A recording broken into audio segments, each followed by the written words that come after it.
Okay, अब next हम बात करने वाले हैं एसआरएस के बारे में। एसआरएस का मतलब क्या होता है? एसआरएस का मतलब है स्टैंडर्ड्स ऑन रिलेटेड सर्विसेज। ठीक है, कि रिलेटेड सर्विसेज पे कोई स्टैंडर्ड्स नहीं है। तो यहाँ पे क्या कवर है? तो यहाँ पे हमारे दो स्टैंडर्ड्स आते हैं, एक आता है 4400 और एक आता है हमारा दैट इज़ 4410। ठीक है, 4400 क्या बात करता है कि आप क्या हो, आपको इंगेजमेंट में हो और उसमें क्या कर रहे हो, आप अग्रीड अपॉन प्रोसीजर परफॉर्म करने वाले हो। ठीक है, और अग्रीड अपॉन प्रोसीजर किसके ऊपर लगाओगे? तो फाइनेंशियल इन्फॉर्मेशन के ऊपर लगाओगे। अब अग्रीड अपॉन प्रोसीजर मतलब क्या? ठीक है, सबसे पहले रिलेटेड सर्विस है, तो समहाउ ये क्या होगा, ये फाइनेंशियल इन्फॉर्मेशन से रिलेट करेगा। अग्रीड अपॉन मतलब कि भाई इसमें आपको मैनेजमेंट बताएगा कि भाई आपको क्या करना है, क्या चीज़ चेक करनी है और कैसे चेक करनी चाहिए। उन्होंने बता दिया, आप क्या करोगे, आप सिर्फ उसको चेक करने जाओगे। तो जब आप चेक करने जाओगे तो आपको क्या करना है, आपको सिर्फ अपनी फाइंडिंग्स देखने और उसको बता देना है कि भाई देखो हमें ये वेरिएशन मिले।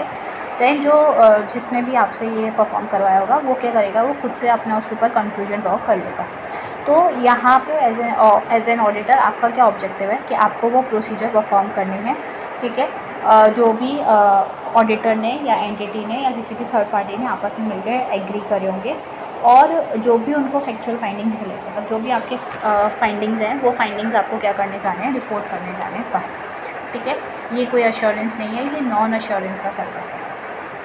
ठीक है, आप कोई अश्योरेंस नहीं दे रहे, कोई ओपिनियन नहीं दे रहे, कुछ नहीं करने जा रहे। ठीक है, अब देखो यहाँ पे एक एग्जांपल दिया हुआ है, जैसे फॉर एग्जांपल हमें अकाउंट्स पेपर चेक करना है। ठीक है, तो बता दिया, अब चेक करने जाने तो कैसे चेक करने जाएंगे, तो हम नाम कंपेयर करेंगे कि भाई हमें जो भी मेजर सप्लायर है उनका अमाउंट जो भी आउटस्टैंडिंग है एज ऑन डेट वो देखने जाएंगे। ठीक है, और उसको ट्रायल बैलेंस के साथ देखेंगे। फिर इसके बाद हम क्या कर सकते हो, कन्फर्मेशन ले सकते हैं सप्लायर से कि भाई आप दिखाओ आपके यहाँ पे कितना बैलेंस है। हम कंपैरिजन कर सकते हैं जो उन्होंने स्टेटमेंट भेजा उसका अपने ट्रायल बैलेंस के साथ। ठीक है, और कोई वेरिएशन आएगा तो हम क्या करेंगे, उसको रिपोर्ट कर लेंगे। इस तरीके से हमारा क्या चलने वाला है, काम चलने वाला है। अब ये जो रिपोर्ट है, तो क्या ये रिपोर्ट पब्लिक में जाएगी? क्या सब कुछ सबको यूज़ कर सकता है क्या? तो नहीं, ये रिपोर्ट जो है वो उन्हीं लोगों पे रिस्ट्रिक्टेड रहती है जिन्होंने ये काम करवाया है, जो अग्री करे थे to for this procedure perform. ठीक है, तो उन्हीं पार्टीज़ के पास ही रहेगी। अब आप क्या करो, एक कोई पर्टिकुलर आइटम चेक करो जिसमें आप अश्योरेंस भी नहीं दे रहे। अगर आप अश्योरेंस नहीं दे रहे तो क्या आपका इंडिपेंडेंट होना ज़रूरी है क्या? तो नहीं, यहाँ पे बोला है कि आप इंडिपेंडेंस आपके लिए ऑप्शनल है, आप रखो तो भी ठीक, नहीं रखो तो भी ठीक। ठीक है, पर हाँ बाकी के जो भी पॉइंट्स थे वो सारे आपको फुलफिल करने जाने हैं। Integrity, objectivity, professional competence and due care, professional conduct and technical standards का नॉलेज, तो वो सब आपके पास होना चाहिए। बट अब आप क्या करोगे, सबसे पहले आप आओगे और आप टर्म्स वगैरह डिसाइड करोगे कि भाई किस टर्म्स के बेसिस पे हम क्या करने वाले हैं, ये प्रोसीजर परफॉर्म करेंगे। तो सबसे पहले क्या होगा, आपका नेचर ऑफ एंगेजमेंट डिसाइड होना चाहिए। ठीक है, पर्पस डिसाइड होना चाहिए। इसके बाद आइडेंटिफाई करोगे कि किस फाइनेंशियल इन्फॉर्मेशन को आपको चेक करने जाना है। नेचर, टाइमिंग और एक्सटेंट डिसाइड करोगे अपने प्रोसीजर का, और बोलोगे कि भाई ये जो रिपोर्ट है उसके ऊपर उसके डिस्ट्रीब्यूशन के ऊपर क्या है, लिमिटेशन है और फैक्चुअल फाइंडिंग्स। ठीक है, तो जो भी ये रिपोर्ट है फैक्चुअल फाइंडिंग की, उसके डिस्ट्रीब्यूशन के ऊपर क्या है, लिमिटेशन है। ठीक है, तो नेक्स्ट क्या बोला हुआ है, तो ये बोला हुआ है। तो सिंपल क्या हुआ, आप क्या करने वाले हो, आप रिलेटेड सर्विसेज के ऊपर आप क्या एक स्टैंडर्ड दिया हुआ है, दैट इज़ उसमें आपका क्या बोला हुआ है, आप क्या करो, आप कुछ प्रोसीजर परफॉर्म करो किसी एक चीज़ के ऊपर, और उसके ऊपर आप क्या दे रहे हो, रिपोर्ट दे रहे हो। आप अश्योरेंस नहीं दे रहे हो, रिपोर्ट दे रहे हो। ठीक है, तो फर्स्ट पॉइंट, इंपॉर्टेंट पॉइंट क्या कि भाई कैसे टर्म्स अपने डिसाइड करेंगे, तो वो फिर प्रोसीजर लगाने जाएंगे। तो प्रोसीजर्स में हम क्या क्या लगा सकते हैं, तो इंक्वायरी करना, एनालिसिस करना, recomputation, comparison, clerical accuracy check, observation कर सकते हैं, इंस्पेक्शन कर सकते हैं, और कोई कंफर्मेशन ले सकते हैं बाहर से। तो एकदम नॉर्मल जो भी हमने पढ़ा था, जो भी प्रोसीजर्स होते हैं वो सारे प्रोसीजर्स हम यहाँ लगाएं। ठीक है, इसके बाद सबसे पहले आपने टर्म्स डिसाइड कर लिए। टर्म्स डिसाइड करने के बाद आपने प्रोसीजर्स लगा लिए। प्रोसीजर्स लगाने के बाद अब आप क्या करने जाओगे, रिपोर्ट करने जाओगे।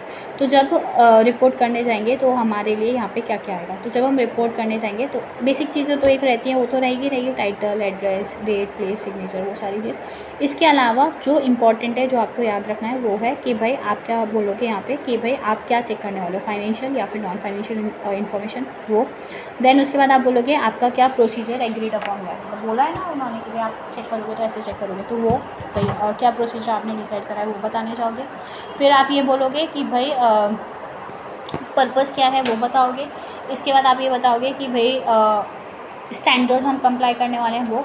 आप ये बताओगे कि भाई जो फैक्चुअल फाइंडिंग्स हैं वो उनके बारे में बताओगे कि आपने क्या क्या ढूंढा, वो रिपोर्ट में आप मेंशन करने जाओगे। इसके बाद आप ये बताओगे कि भाई ये जो है वो एक ऑडिट नहीं है, रिव्यू नहीं है, बल्कि हम यहाँ पे कोई भी अश्योरेंस वगैरह नहीं देने जा रहे। फिर नेक्स्ट आप बोलोगे अगर हम अश्योरेंस देते, अगर ऑडिट अगर रिव्यू करते तो हम एडिशनल प्रोसीजर लगाने जाते और उससे शायद हमें कुछ एक्स्ट्रा इन्फॉर्मेशन जानकारी में मिल जाती। आप ये स्पेसिफिक वहाँ पे मेंशन करोगे, ठीक है, पर ये नहीं है, ठीक है। एंड आप ये बताओगे कि ये रिस्ट्रिक्टेड है, तो रिस्ट्रिक्टेड किसके लिए, तो कुछ स्पेसिफिक पार्टीज़ के लिए। और स्पेसिफिक जो ये रिपोर्ट है वो कुछ एलिमेंट्स के ऊपर बात कर रही है, जैसे अकाउंट्स रिसीवेबल का रिपोर्ट था, अकाउंट्स पेबल का रिपोर्ट था, तो वो उसी के ऊपर बात कर रही है ना, सबके ऊपर बात नहीं कर रही है। तो आप रिपोर्ट के अंदर ये भी नेक्स्ट चीज़ देखने जाओगे। अब ये जैसे अपने बोल रहे हैं SRS से रिलेटेड सर्विसेज, तो हम क्या एज एन ऑडिटर हम क्या क्या रिलेटेड सर्विसेज दे सकते हैं। तो जैसे हम टैक्स रिटर्न का सर्विस दे सकते हैं, हम कंसल्टेंसी दे सकते हैं ऑन मैनेजमेंट और टैक्स, हम एग्रीड अपॉन प्रोसीजर, जैसे ये बोला ना अभी account receivable accounts payable check करना, तो वो कर सकते हैं हम। इसके बाद अभी एक और पढ़ने जाएंगे, उसमें हमारा आएगा कि हम क्या करेंगे, कंपाइलेशन का काम करेंगे, तो वो वाला एंगेजमेंट अगर हम कर रहे हैं तो वो कर सकते हैं। तो ये चीज़ें यहाँ पे कवर करी गई, ठीक है। ऐसे 805 अलग है और ऐसे 4400 अलग है। ऐसे 805 में हम ऑडिट कर रहे थे, किसी पर्टिकुलर चीज़ का अश्योरेंस दे रहे थे, यहाँ पे हम कोई अश्योरेंस नहीं देने जा रहे। तो ये आपको याद रखना है। एंड दो ही इंपॉर्टेंट है, एक रिपोर्टिंग और एक हमारा टर्म्स, और इंडिपेंडेंस होना ज़रूरी नहीं है। कुल मिला के ये तीन चीज़ें इंपॉर्टेंट है पूरे SRS के अंदर।